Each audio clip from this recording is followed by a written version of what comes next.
जैसे आप जानते हैं कि 2002 से लेकर 2015 के बीच में भारत सरोगेसी सुविधाओं का मुख्य केंद्र बन गया था संपूर्ण विश्व के लिए कि ये बीमारी माता से बच्चे को जाने वाले आनुवंशिक रोगों से बचा सकती है, लेकिन फिर भी ये भारत में लागू नहीं है।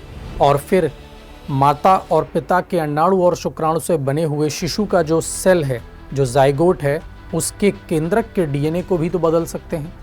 और इसी कॉन्सेप्ट को हम कहते हैं डिज़ाइनर बेबी। कई बार बच्चे को जन्म देते समय महिलाओं की मृत्यु हो जाती है, लोग उसका भी हर्जाना नहीं देते, जिसमें अगर हमने किसी थर्ड महिला के अंडाणु का उपयोग कर लिया तो वो महिला उसी बच्चे जिसको जन्म देना है किसी और के लिए, लेकिन ज़्यादा इमोशनल हो जाती हैं। हेलो नमस्कार साथियों, स्वागत है आप सभी का दृष्टि आईएएस में। आज हम प्रज्ञान सीरीज़ के इस अगले वीडियो में बायोटेक्नोलॉजी के कुछ नए टॉपिक्स पर बात करने वाले हैं। पिछले वीडियो में हम लोगों ने बायोटेक के कुछ बेसिक कॉन्सेप्ट को देखा था और आज के इस वीडियो में हम लोग बायोटेक के कुछ इम्पॉर्टेंट एप्लीकेशन यानी कि जैव प्रौद्योगिकी के बहुत ही महत्वपूर्ण अनुप्रयोगों पर चर्चा करने वाले हैं। आधुनिक समय में ये सभी टेक्नोलॉजीज़ या तो हमारे दैनिक जीवन में बहुत ज़्यादा उपयोगी साबित हो रही हैं, या फिर आप ऐसा भी कह सकते हैं कि ये अभी एक प्रगति के दौरान पर हैं, यानी कि विकासशील क्रम के समय पर ये लागू हो रही हैं।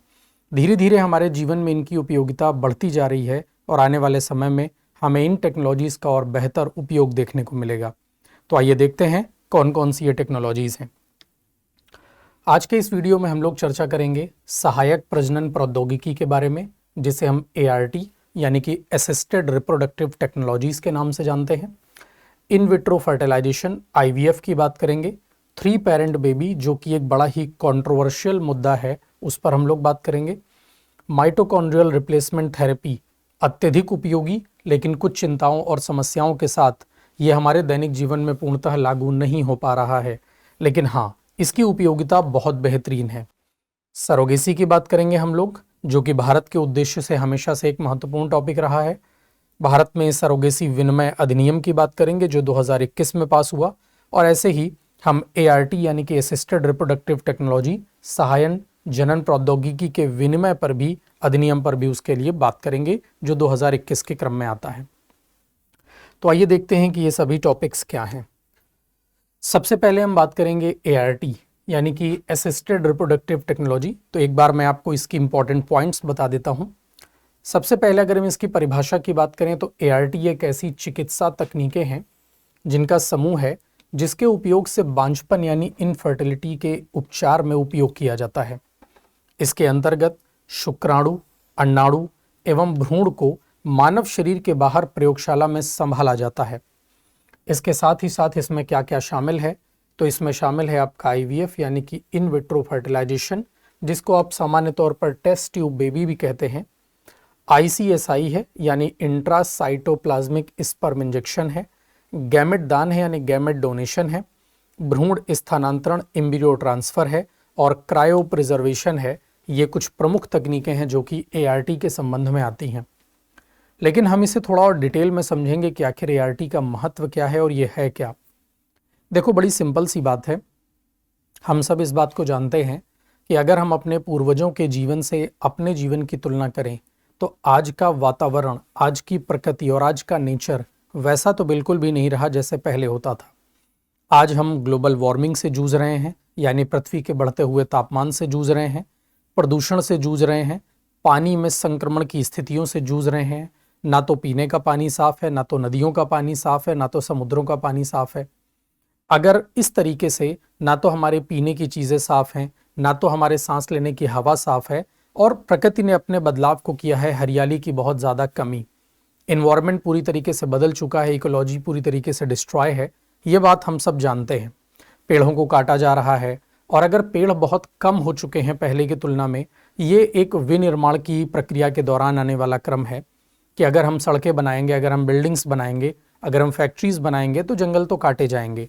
तो एक तरफ विकास है जो कि देश की प्रगति के लिए आवश्यक है, लेकिन दूसरी तरफ प्रकृति का अपना इकोसिस्टम है जो कि बिगड़ता है। इस बात से इनकार तो नहीं किया जा सकता, और इन सब का हमारे दैनिक जीवन पर सीधा सीधा असर होता है। अगर हमारे सांस लेने की हवा, पीने का पानी स्वस्थ नहीं होगा तो यह हमारे शरीर पर दुष्प्रभाव तो डालेगा। और इसी पर एक और ख़ास बात आती है, हमारी जीवन शैली भी वैसी नहीं रही। आज की दुनिया अपने सपने या फिर ये कहिए कि खुद को बहुत बेहतर बनाने के प्रयास में बस सुबह शाम दिन रात भागती जा रही है। और इस भागने के क्रम में इंसान ना तो अपने खाने पर ध्यान दे रहा है और ना तो अपने सोने पर ध्यान दे रहा है। आज सफलता शायद जीवन से ज़्यादा ज़रूरी हो गई है और यही वजह है कि लोग बस भागे जा रहे हैं। आज के समय में हमारी खाने वाली चीज़ें भी स्वस्थ नहीं हैं, क्योंकि उनमें भी कई तरह के रासायनिक उर्वरक यानी कि फर्टिलाइज़र केमिकल्स का इस्तेमाल किया जा रहा है, पेस्टिसाइड का इस्तेमाल किया जा रहा है और कई तरह के और इंजेक्शन वगैरह भी दिए जा रहे हैं, जैसे कि ऑक्सीटोसिन का नाम आता है, जो कि सब्जियों के आकार को बढ़ाने का काम करता है। अब सोचिए, ना तो हमारा खाना स्वस्थ है, ना तो पानी स्वस्थ है और ना तो वायुमंडल और ना ही हमारे आसपास का एनवायरनमेंट। इन सब ने हमारे जीवन पर असर डाला है और इन सब के कारण शारीरिक स्वास्थ्य तो प्रभावित हुआ ही है, लेकिन लैंगिक स्वास्थ्य उससे ज़्यादा प्रभावित हुआ है। आज के समय में लैंगिक स्वास्थ्य के प्रभावित होने में पुरुषों में शुक्राणुओं की कमी, जैसे कि एक सामान्य स्तर पर शुक्राणुओं की संख्या का सीमित होना ज़रूरी है, जो कि हम कहते हैं कि 2 से 3 ml के सीमेन में लगभग 100 to 120 मिलियन स्पर्म होने चाहिए। आज के समय में इसकी संख्या कम हो रही है, यानी कहीं ना कहीं ये पुरुषों की प्रजनन क्षमता पर भी प्रभाव दिखाता है। और बिल्कुल यही बात महिलाओं के संदर्भ में भी आती है।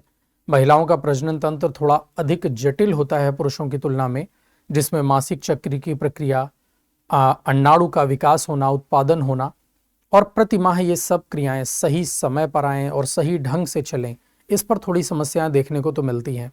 और यही वजह है कि आजकल प्रजनन संबंधी समस्याएं बहुत ज़्यादा हैं। एक तरफ शरीर में प्रजनन संबंधी समस्याएं आ रही हैं, दूसरी तरफ लोग अपने जीवन में सफल होने, सेटल होने या ये कहिए कि एक ठीक ठाक जीवन के स्तर तक पहुंचने के बाद ही बच्चे चाहते हैं। कपल्स हैं, मैरिज हो जाती है, जो कि आज थोड़ा लेट होने लगी है। बड़े बड़े शहरों में लोग सही उम्र में शादियां ना करने की बजाय थोड़ा देर से शादियां करते हैं। लोग पहले चाहते हैं कि अपने कैरियर में ज़्यादा सफल हो जाएं और इन सब के दौरान जब उम्र धीरे धीरे बढ़ती है तो शुक्राणु का स्तर या शुक्राणु की क्वालिटी घटती है पुरुषों में और सेम प्रक्रिया महिलाओं पर भी असर डालती है। और इन सब के बाद अगर देर से प्रेगनेंसी होती है तो फिर प्रजनन संबंधी समस्याएं आना तो जेन्युइन है। और यही वजह है कि आज के समय में इस तरह की समस्याओं का इलाज करने की क्षमता जिसमें है वो है हमारी ART यानी कि असिस्टेड रिप्रोडक्टिव टेक्नोलॉजी। ठीक है, अब इसमें यही किया जा रहा है कि बांझपन, सीधे सीधे बांझपन शब्द का मतलब जो हम लोग फिल्मों में देखते आए हैं कि एक महिला के संदर्भ में इसका उपयोग ज़्यादा होता है, ऐसा कुछ भी नहीं है। और बांझपन का ये मतलब भी बिल्कुल नहीं है कि बच्चे का उत्पादन हो ही नहीं सकता, ऐसा कुछ नहीं है। अब बांझपन शब्द का वास्तविक मतलब ये है कि कुल मिलाकर पुरुषों या महिलाओं में प्रजनन क्षमता में कमी देखी जा रही है, यानी कि लैंगिक स्वास्थ्य प्रभावित हुआ है। ये सबसे बड़े असर की बात है और इसीलिए हम कहते हैं कि इनफर्टिलिटी यानी बांझपन का इलाज जो है वो ART के संदर्भ में होगा। इसके बाद अगर हम देखें शुक्राणु, अंडाणु और एम्ब्रियो, इन सभी को प्रयोगशाला में बनाना।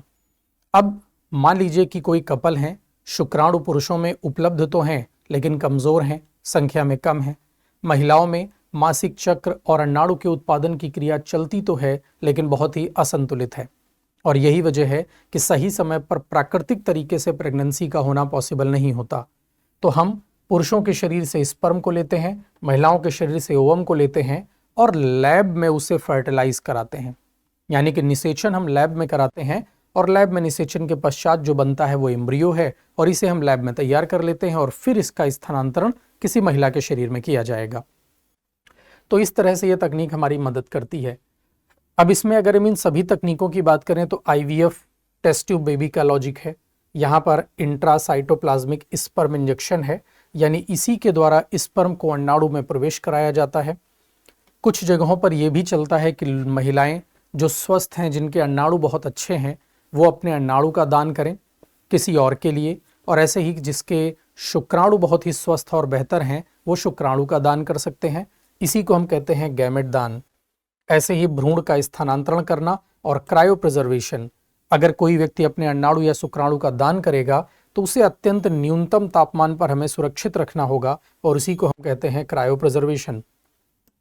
आप जानते ही होंगे कि क्रायो प्रिजर्वेशन के अंतर्गत हम लोग उपयोग करते हैं लिक्विड नाइट्रोजन का, और ये लिक्विड नाइट्रोजन का जो तापमान है वो माइनस का 196 डिग्री सेल्सियस के आसपास तक जाता है। यदि इस तापमान पर हम किसी अंडाणु या शुक्राणु या फिर भ्रूण को सुरक्षित कर दें तो ये लंबे समय तक सुरक्षित रखा जा सकता है। तो ये सब कुछ इसी के अंतर्गत आने वाली तकनीकें हैं। आगे देखते हैं इस क्रम में, आगे देखते हैं इस क्रम में। तो अगला हमारे सामने जो पॉइंट आता है,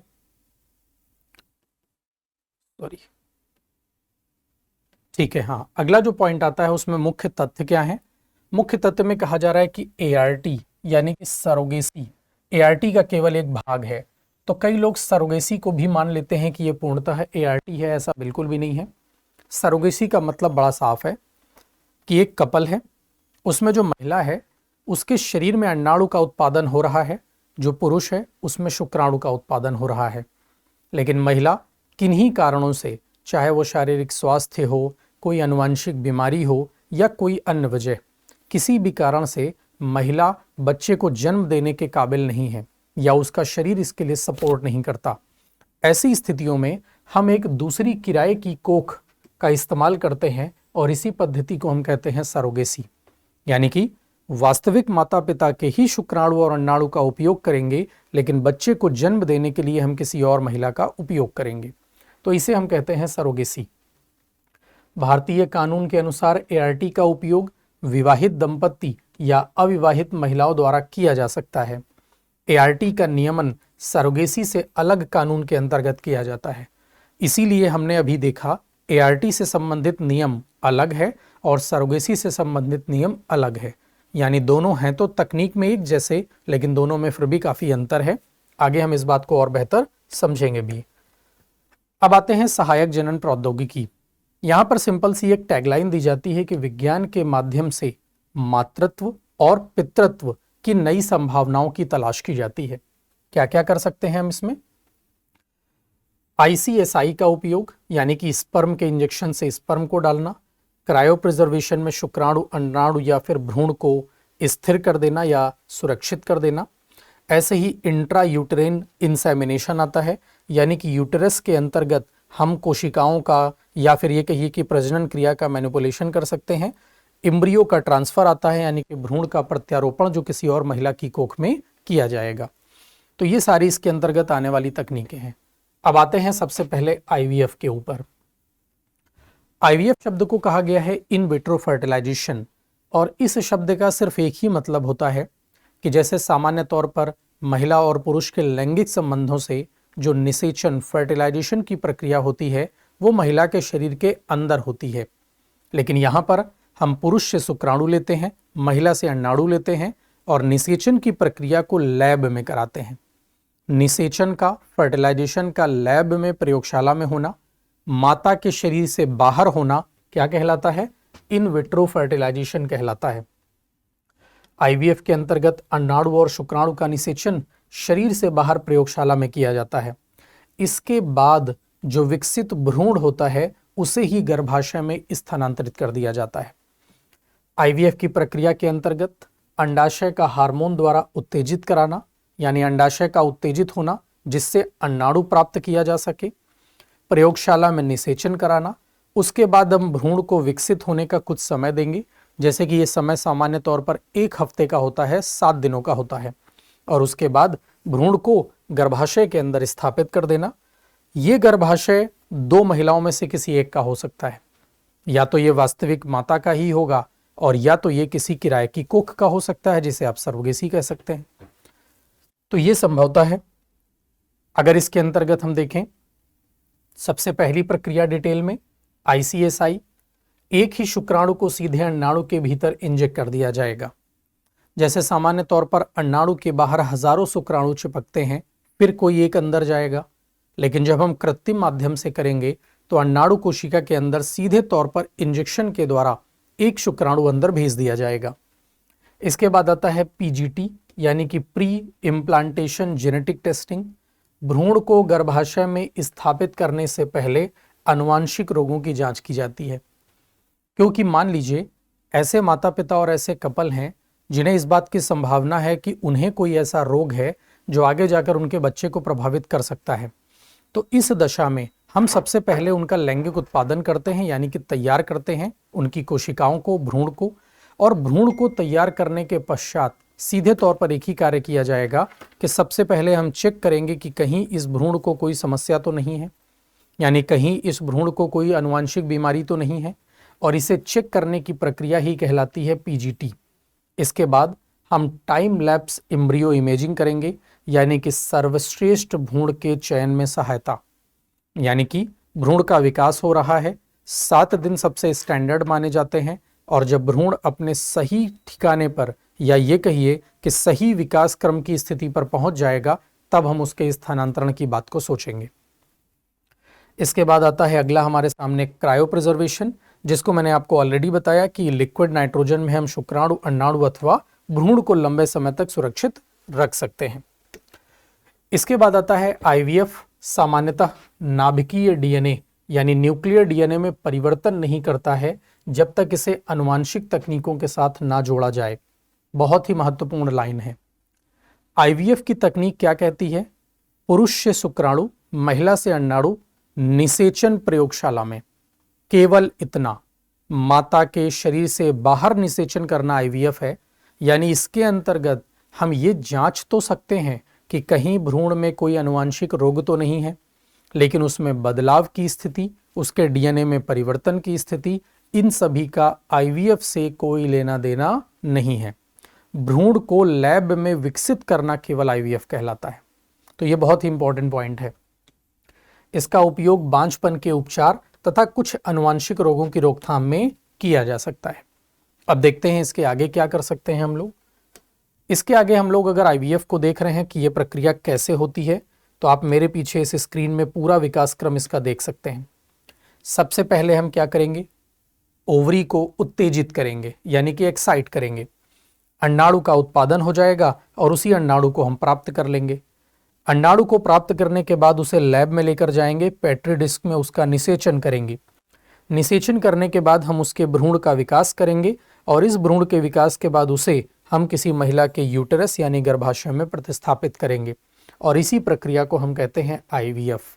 याद रखना है कितने कार्य होते हैं आईवीएफ के अंदर, सिर्फ इतने ही। क्लियर? चलिए आगे आते हैं अगले पॉइंट पर, जिसका नाम रखा गया है 3 पेरेंट बेबी। भाई ये एक नई चीज है 3 पेरेंट बेबी, काफी ज्यादा कंट्रोवर्सीज में रहता है, और उस कंट्रोवर्सी में रहने के पीछे कारण हमारा सरोगेसी का नियम है। जैसे आप जानते हैं कि 2002 से लेकर 2015 के बीच में भारत सरोगेसी सुविधाओं का मुख्य केंद्र बन गया था संपूर्ण विश्व के लिए। केवल भारतीय लोगों के लिए ही नहीं, विदेशों से भी लोग भारत ही आते थे सरोगेसी सुविधाओं को लेने के लिए। भारत में कोई नियम नहीं थे, कानून नहीं थे, कोई रेगुलेशन नहीं था, तो बड़ी आसानी से लोग आते और सस्ते में सर्विसेज लेकर चले जाते। कोई अगर दिक्कत भी आती तो उसके लिए कोई कानूनी दांवपेच की जरूरत भी नहीं पड़ती थी, और यही वजह है कि भारत केंद्र बन गया।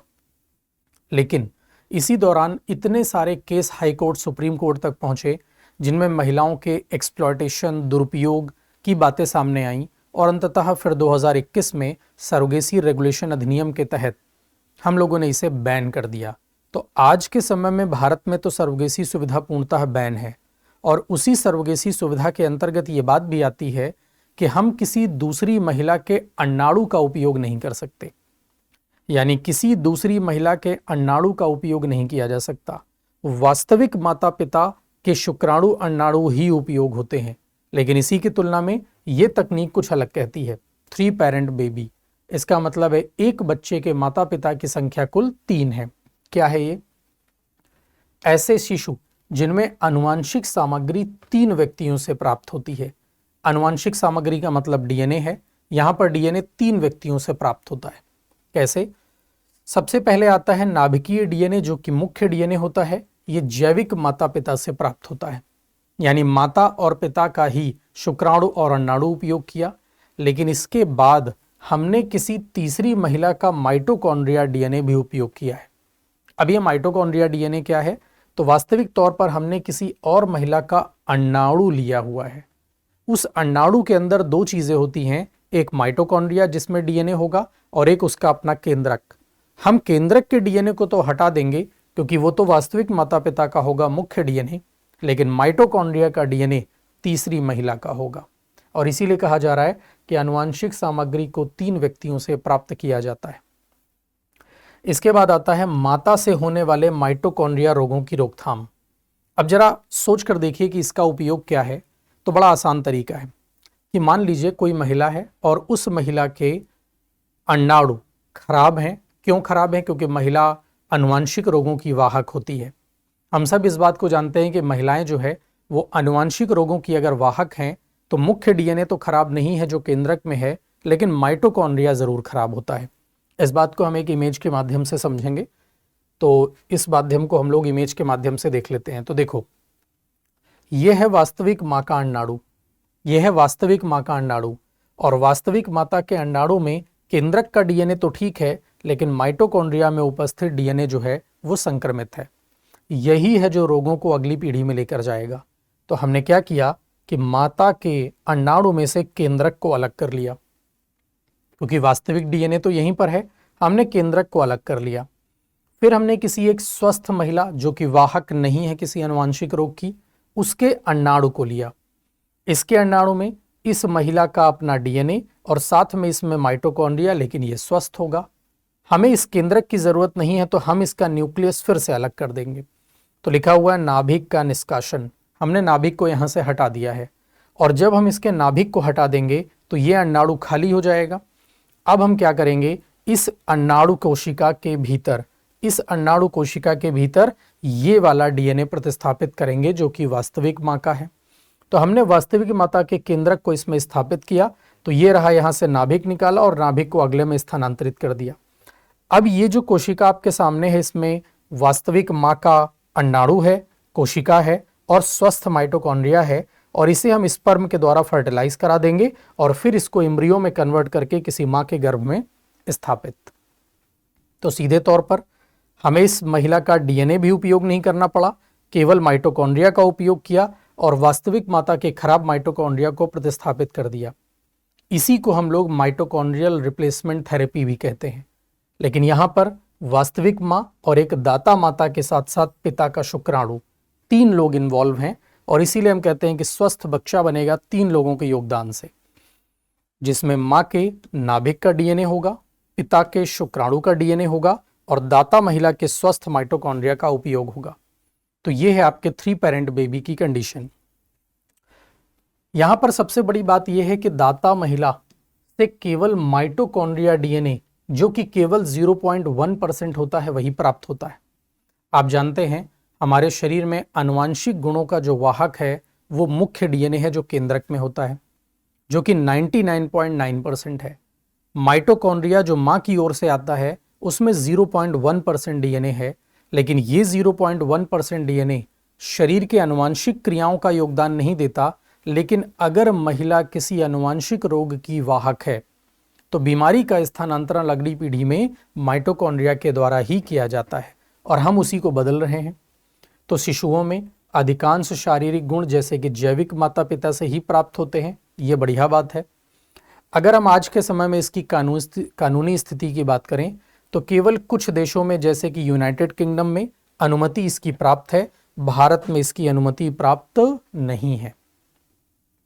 और उसका कारण मैंने अभी आपको बताया कि भारत के सरोगेसी अधिनियम के तहत, सरोगेसी रेगुलेशन अधिनियम के तहत हम किसी तीसरी महिला के अंडाणु का उपयोग नहीं कर सकते, और यही वजह है कि यह बड़ी ही कंट्रोवर्शियल मुद्दा बन गया है। तो यूनाइटेड किंगडम में तो ये लागू है, लेकिन भारत में इसकी अनुमति अभी तक प्राप्त नहीं है। चलिए आगे बात करते हैं। यही है आपकी थेरेपी जिसको हमने कहा है माइटोकॉन्ड्रियल रिप्लेसमेंट थेरेपी, यानी 3 पेरेंट बेबी का जो कॉन्सेप्ट है वो वास्तविकता में इसी क्रिया के बारे में है। आप माइटोकॉन्ड्रिया को क्या कर रहे हैं, रिप्लेस। तो कुल मिलाकर माताओं से आने वाली आनुवंशिक बीमारी जिसका कारण माइटोकॉन्ड्रिया है, हम उसे बदल रहे हैं। इसी को हम एमआरटी कहते हैं। तो यह एक प्रजनन तकनीक है जिसमें माता के अंडाणु के दोषपूर्ण माइटोकॉन्ड्रिया को दाता महिला के स्वस्थ माइटोकॉन्ड्रिया से प्रतिस्थापित कर दिया जाता है। इसके अंतर्गत क्या क्या तकनीकें आएंगी? तो सबसे पहले आता है मैटरनल स्पेंडल ट्रांसफर, MST। निषेचन, फर्टिलाइजेशन से पहले नाभिकीय डीएनए को स्थानांतरित किया जाता है। हमने वास्तविक माता के केंद्रक को दाता माता के अंडाणु के अंदर स्थापित किया निषेचन से पहले। इसके बाद हमने निषेचन के बाद नाभिकीय डीएनए को स्थानांतरित कर दिया जाता है। इसी को हम कहते हैं प्रो न्यूक्लियर ट्रांसफर। यह बड़ा इंपॉर्टेंट है। यूपीएससी ऑलरेडी इस पर सवाल बना चुकी है कि एमआरटी तकनीक के तहत हम कौन सी टेक्नोलॉजी उपयोग करते हैं। तो आपका आंसर होगा प्रो न्यूक्लियर ट्रांसफर, यानी केंद्रक का स्थानांतरण। तो प्रो न्यूक्लियर ट्रांसफर में हम केंद्रक का ही तो स्थानांतरण करते हैं अंडाणु के साथ, और इसीलिए कहा जा रहा है कि निषेचन के बाद नाभिकीय डीएनए को स्थानांतरित कर दिया जाता है। आगे देखते हैं इसके प्रमुख तथ्यों की बात करें तो यह निम्नलिखित माइटोकॉन्ड्रियल रोगों की रोकथाम में सहायक है, जैसे कि एक है लेग सिंड्रोम। आप जानते हैं सिंड्रोम शब्द का इस्तेमाल आनुवंशिक बीमारियों के लिए करेंगे, तो लेग सिंड्रोम है, और माइटोकॉन्ड्रियल मायोपैथी। इस प्रकार के आनुवंशिक रोग जो मां से बच्चे को प्राप्त होते हैं, उनके इलाज में ये थेरेपी बहुत ही उपयोगी है। एमआरटी केवल माइटोकॉन्ड्रिया डीएनए को प्रभावित करता है, यानी कि नाभिकीय डीएनए से इसका कोई संबंध नहीं है। यानी कि नाभिक के डीएनए में जो मुख्य डीएनए है उसमें कोई मैनिपुलेशन नहीं होता, केवल हम माइटोकॉन्ड्रिया के ही खराब भाग को बदल देते हैं। एमआरटी क्लोनिंग नहीं है। कई लोग इसे क्लोनिंग के साथ कंफ्यूज कर लेते हैं, तो ये क्लोनिंग बिल्कुल भी नहीं है। क्लोनिंग एक अलग पद्धति है। इससे वंशानुगत आनुवंशिक परिवर्तन यानी कि जर्म लाइन मॉडिफिकेशन से जुड़े नैतिक प्रश्न उत्पन्न होते हैं।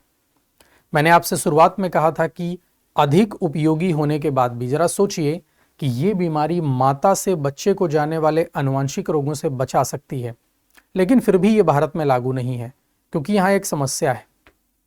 समस्या ये है कि हम माता के केंद्रक को दूसरी महिला के अंडाणु में डाल रहे हैं। तो पहले तो भारत के अधिनियमों के अनुसार अंडाणु का उपयोग वर्जित है, लेकिन अगर आप केंद्रक को बदलने की अनुमति दे रहे हैं तो ये अनुमति कुछ लोग दुरुपयोग भी तो कर सकते हैं, और फिर माता और पिता के अंडाणु और शुक्राणु से बने हुए शिशु का जो सेल है, जो जाइगोट है, उसके केंद्रक के डीएनए को भी तो बदल सकते हैं। और इसी कॉन्सेप्ट को हम कहते हैं डिजाइनर बेबी।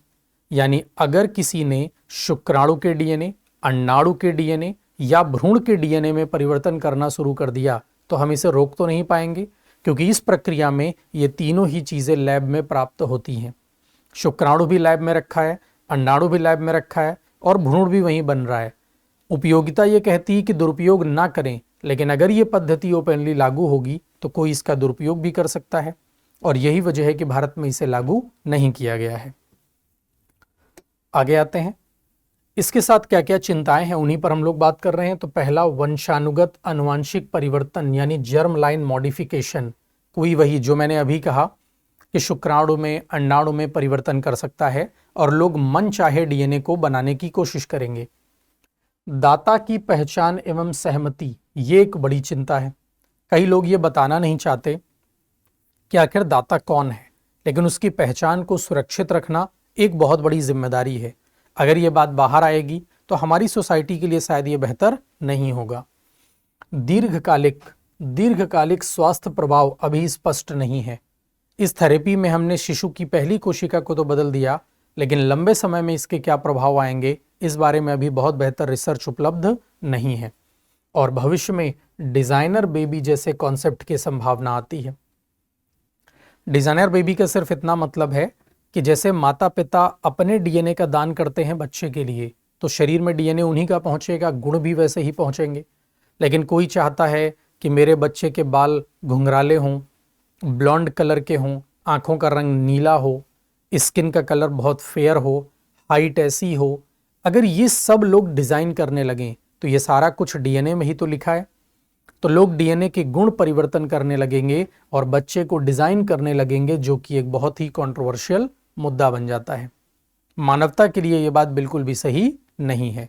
तो ये कई सारी इससे जुड़ी हुई चिंताएं हैं। ये है आपका माइटोकॉन्ड्रियल रिप्लेसमेंट थेरेपी, वही कॉन्सेप्ट है। ये है मदर का एग, जिसमें जो माइटोकॉन्ड्रिया है वो अनहेल्दी है। हम इसका केंद्रक एक डोनर महिला के केंद्रक के साथ प्रतिस्थापित कर देते हैं। यानी देखिए, यहाँ से हमने डोनर इसका लिया वास्तविक माता का केंद्रक, और डोनर महिला के अंडाणु के अंदर डाल दिया, जिसमें वास्तविक माता का डीएनए होगा, और फिर इसे फर्टिलाइज कराएंगे और भ्रूण का विकास करेंगे, तो ये आपकी एमआरटी है जो माइटोकॉन्ड्रिया के डीएनए, खराब डीएनए को बदलती है। ठीक है, आगे आते हैं। अब आते हैं बड़े ही खास मुद्दे पर जिसे हम कहते हैं सरोगेसी, है ना। सरोगेसी के बारे में अभी मैंने आपसे कहा, कारण कई हो सकते हैं। माता का शरीर स्वस्थ नहीं है, गर्भावस्था के लिए तैयार नहीं है, और अगर ऐसा है तो माता पिता अपने अपने शुक्राणु और अंडाणु का दान करेंगे। आईवीएफ तकनीक से भ्रूण लैब में बनाया जाएगा और भ्रूण को विकसित करने के बाद उसे किसी किराए की कोख में प्रतिस्थापित करेंगे। बच्चे को जन्म देने के लिए किसी महिला की कोख को किराए पर लेना सरोगेसी सुविधा कहलाती है। 2002 से 2015 के बीच में भारत में ये खूब हुआ, लेकिन जैसा कि मैंने कहा बहुत सारी दिक्कतें। कैसी दिक्कतें आती हैं इसमें दिक्कतें आती हैं कुछ इस प्रकार की कि मान लीजिए सरोगेसी सुविधा को किया गया तो कई बार प्रेगनेंसी स्टार्ट हुआ लेकिन मिसगैरेज हो गया तो लोगों ने कहा हम पैसा ही नहीं देंगे। क्यों? क्योंकि हमने तो बच्चा ऑर्डर किया था, बच्चा तो आया नहीं, और यही वजह है कि हम नहीं देंगे पैसा। लेकिन सोचिए, जिस महिला का मिसगैरेज हुआ होगा उसे कुछ स्वास्थ्य चिकित्सा पद्धतियों से गुजरना पड़ता है, उसमें पैसा भी खर्च होता है। तो यहाँ पैसा मिलना था, उसके बजाय खर्च ऊपर से हो रहा है। ये एक बहुत बड़ी दिक्कत आती है। इसके बाद हम एक और दिक्कत में आते हैं। दूसरी दिक्कत ये है कि प्रेगनेंसी के दौरान कई बार महिलाओं के शरीर में पोषण की कमी आती है, कई बार कुछ और स्वास्थ्य संबंधी दिक्कतें आती हैं, और इन सभी दिक्कतों को मैनेज करना भी थोड़ा मुश्किल होता है। अगर इसका भी पैसा अलग से ना मिले तो महिलाओं के लिए तो बड़ी दिक्कत है, स्वास्थ्य संबंधी जीवन भर की समस्या आती है। कई बार बच्चे को जन्म देते समय महिलाओं की मृत्यु हो जाती है, लोग उसका भी हर्जाना नहीं देते, क्योंकि भारत में कोई नियम, कोई रेगुलेशन नहीं है इसको लेकर के, और ये बहुत बड़ी चिंता का विषय था। इसीलिए सरोगेसी इतना कंट्रोवर्शियल मुद्दा बन गया भारत में कि इसको लेकर के कड़े कानून बनाने पड़े। अब यहाँ पर हमने सबसे पहले बात करें अगर, तो सबसे पहले हमने सरोगेसी के अंतर्गत जो बात बैन करी वो यही है कि हम किसी तीसरी महिला का अंडाणु उपयोग नहीं करेंगे। ठीक है, ऐसा इसलिए क्योंकि जब कोई महिला अपने ही अंडाणु का उपयोग करके बच्चे को उत्पादित करेगी तो वो बच्चा वास्तविक तौर पर उसी का तो होगा, और अगर माता का डीएनए ही बच्चे में है तो यहाँ पर कुछ हार्मोनल संबंध, थोड़ा सा इमोशनल अटैचमेंट ज़्यादा हो जाता है ना। आपने कुछ मूवीज़ में ऐसे कॉन्सेप्ट देखे होंगे जिसमें अगर हमने किसी थर्ड महिला के अंडाणु का उपयोग कर लिया तो वो महिला उसी बच्चे जिसको जन्म देना है किसी और के लिए, लेकिन ज़्यादा इमोशनल हो जाती हैं। और ऐसे में कई सारे केस भारत में दर्ज हुए जिसमें महिलाएं अपने बच्चे को लेकर भाग गई, उन्होंने दिया ही नहीं। ऐसे केसेस अवेलेबल हैं। इसके बाद हमने इसको बैन किया, लेकिन फिर भी चिंताएं समाप्त नहीं हुई, क्योंकि विदेशों से लोग भारत आते थे और कई सारे केसेस हमारे सामने आए जिसमें महिलाओं का दुरुपयोग हुआ। जैसे कि आपने बड़ा ही मशहूर केस सुना होगा बेबी मांझी के बारे में। तो बेबी मांझी का केस आपने सुना होगा। जापान से एक कपल आता है भारत, और वो कपल भारत में सरोगेसी सुविधा को करता है। सरोगेसी सुविधा करने के बाद यहाँ पर प्रेगनेंसी स्टार्ट होती है, कपल वापस चला जाता है जापान कि ठीक है कुछ समय बाद आएंगे। लेकिन वहाँ जाने के बाद हस्बैंड वाइफ का झगड़ा होता है, और झगड़ा कुछ इतना खतरनाक था कि दोनों का डाइवोर्स भी हो जाता है। अब वहाँ हो गया है डाइवोर्स और यहाँ चल रही है प्रेगनेंसी, यहाँ तो कुछ पता ही नहीं है। लेकिन चलिए, उसमें जो हस्बैंड वाइफ में महिला थी वो महिला अपने जीवन में मूव ऑन कर गई आगे। उसने कहा मुझे पुराने जीवन से कोई मतलब नहीं। हस्बैंड अच्छा व्यक्ति था, वो वापस भारत आता है अपने बच्चे को लेने के लिए। यहाँ पर जिस बच्चे को जन्म होता है वो एक लड़की है, तो एक लड़की का जन्म होता है, वो आता है उसे लेने के लिए, अच्छी बात थी ये। लेकिन एक प्रॉब्लम है, भारत के नियम कानून के तहत 5 वर्ष से कम के बच्चे को, जो कि लड़की हो, 5 वर्ष से कम की किसी बच्ची को किसी विदेशी व्यक्ति को अडॉप्ट करने की सुविधा नहीं है, क्योंकि यहाँ पर कई सारे और दुरुपयोग आते हैं, और यही वजह है कि भारत के नियम कानून के तहत हम नहीं दे सकते। यानी वो व्यक्ति एक तो आया लेने और अपनी ही बेटी को नहीं ले जा पा रहा है। उसने कई चक्कर काटे, कई अपीलें करी, लेकिन नहीं, भारत के नियम कानून के तहत ये सुविधा उपलब्ध नहीं है।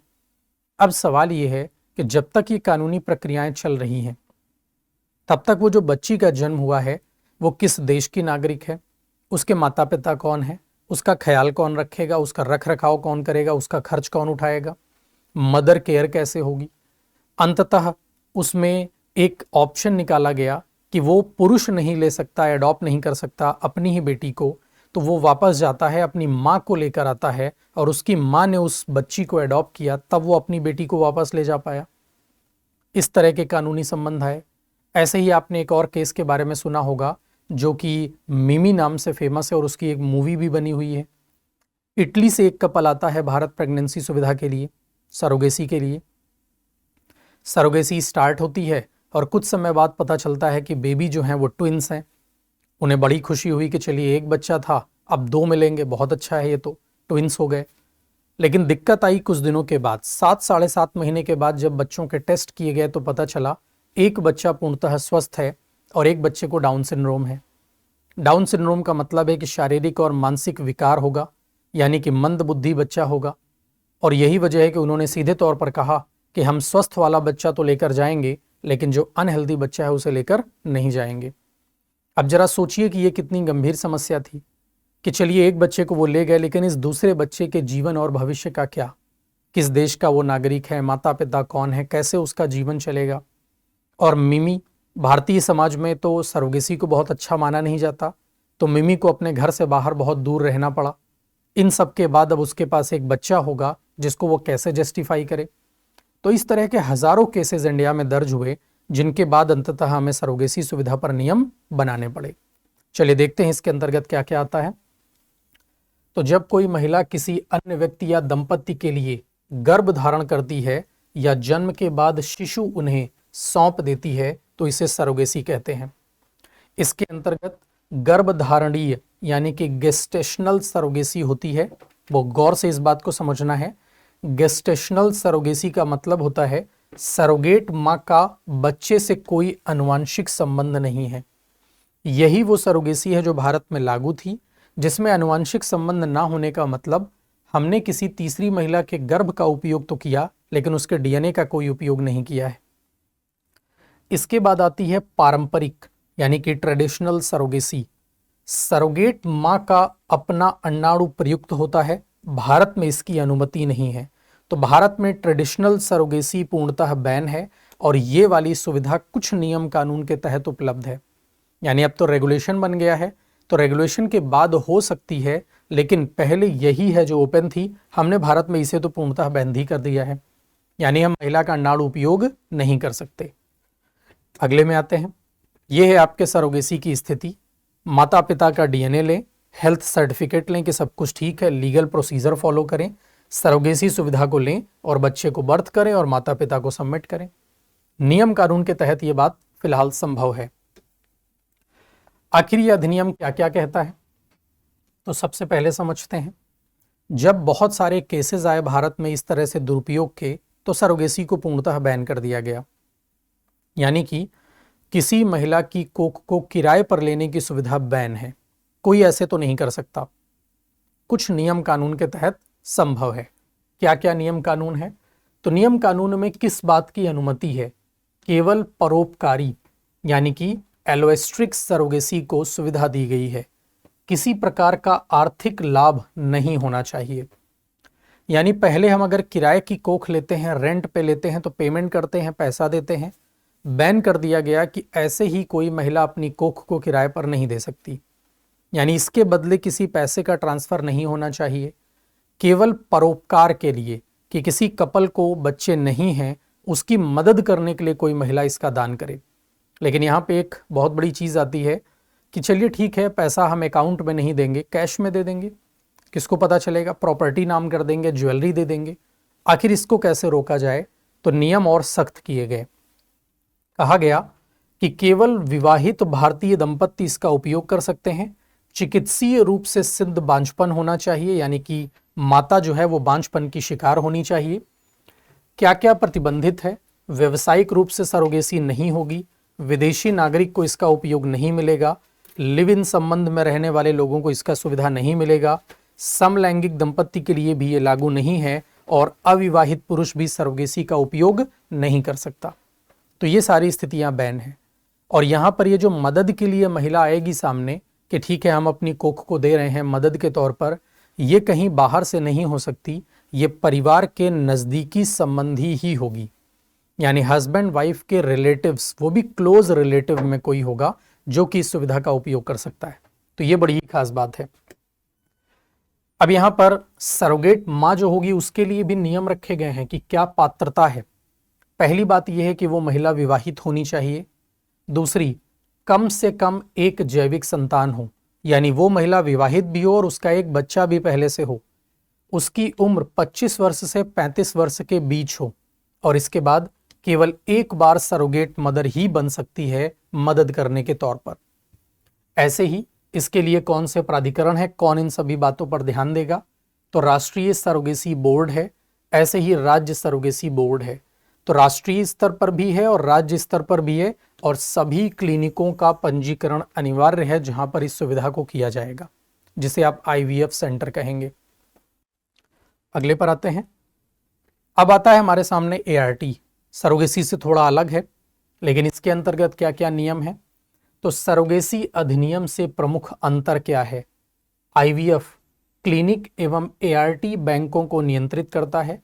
IVF केंद्र यानी जहां पर हम निषेचन लैब में कराते हैं, और ART बैंक जहां पर शुक्राणु, अंडाणु या भ्रूण को रखा जाता है। अविवाहित महिलाओं को ART सेवाएं लेने की अनुमति नहीं है। ऐसे ही नियमन क्या है? गैमेट यानी कि शुक्राणु अंडाणु का दान, भ्रूण का संरक्षण और क्लिनिकों के नैतिक मानक तैयार होने जरूरी हैं। इसके साथ ही अगर कोई इसका दुरुपयोग करता हुआ पाया जाता है तो लिंग चयन की सुविधा पूर्णतः प्रतिबंधित है, यानी कोई अपने भविष्य के बच्चे के लिए ये चुनाव करे कि वो लड़का होना चाहिए या लड़की, तो ये पूर्णतः प्रतिबंधित है। उल्लंघन पर भारी जुर्माना और कारावास की सजा है जो कि ART के अंतर्गत दी गई है। तो यहां तक की बातें जो है ART और सरोगेसी के बीच अंतर बताती हैं। इसमें इंपॉर्टेंट फैक्ट क्या आते हैं? माइटोकॉन्ड्रियल DNA केवल माता से प्राप्त होता है, तो ये इंपॉर्टेंट फैक्ट है। 3 पेरेंट बेबी क्लोनिंग नहीं है बल्कि माइटोकॉन्ड्रिया के रिप्लेसमेंट की तकनीक पर आधारित है ताकि माता से मिलने वाले आनुवांशिक रोगों को रोका जा सके। भारत में केवल परोपकारी सरोगेसी ही वैध है जो कि क्लोज रिलेटिव होनी चाहिए। ART एक्ट और सरोगेसी एक्ट दोनों 2021 में ही पारित हुए हैं, लेकिन दोनों में अंतर है।